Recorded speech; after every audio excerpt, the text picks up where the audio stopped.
नमस्कार, वंदे मातरम. मी आझाद पवार. तर मला सांगायचं काय माहिती का, हेल्थ डिपार्टमेंटनी महावितरण एमएससीबी असेल पूर्ण डिपार्टमेंटमध्ये सगळं मिसमॅनेजमेंट यांचं, आणि सगळ्यात जास्त म्हणजे जनतेची याच्यात पिळवणूक चिळवणूक चालू आहे सगळ्यात जास्त. बघा, जेव्हा स्मार्ट मीटर आणलं तेव्हा 2014 मध्ये आणि विधानसभेचे इलेक्शन बाकी होते, तर तेव्हा इलेक्शन मध्ये देवेंद्र फडणवीस यांनी सांगितलं होतं की मी नवीन स्मार्ट मीटरची योजना आणतोय म्हणे. पण तेव्हा जनतेचा विरोध झाला आणि विधानसभा निवडणूक पण तोंडावर होती, तर त्यामुळे त्यांनी तो योजना जी होती ती रद्द केली लगेच, कारण इलेक्शन होतं त्याच्यावर फरक पडला असता. पण इलेक्शन झाल्यावर परत ही योजना आणली आणि लागू केली.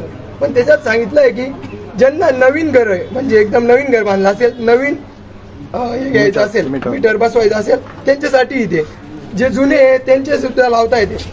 आणि बळजबरी चालू आहे सर्रास, एकदम नाही सांगितलंय तरी सुद्धा. वीज कायद्याच्या कलम 47 नियम 5 मध्ये लिहिलेलं आहे, ग्राहकाच्या सहमतीशिवाय तुम्ही मीटर बदलू शकत नाही. वीज नियामक आयोगाने सांगितलं आहे, कर्नाटक हायकोर्टाचा नियम आहे, तरी सुद्धा यांना काहीच घेणं देणं नाही आहे. त्यांची सर्रास लूट चालू आहे आणि 2-3दा सांगितलंय. आणि हे महावितरणचं सुद्धा खाजगीकरण करण्यामागे लटकले. या 3 कंपन्यांना कॉन्ट्रॅक्टर दिले त्यांनी, अडानी, एनसीसी आणि मॉन्टे कार्लो यांना मोठं करायचंय त्यांना. आताही बघू शकता, बिहारमध्ये त्यांनी ती 1050 एकरची जमीन 1 रुपये प्रमाणे अडाणीला देऊन दिली. म्हणजे एक प्रकारे त्या मोठ्याने यांना मोठं करायचं त्यांना, आणि ती फंडिंग देता मग त्या पार्ट्यांना. पण हे जनतेलाही समजलं पाहिजे, जनता ही मुग जोडून बसतीये.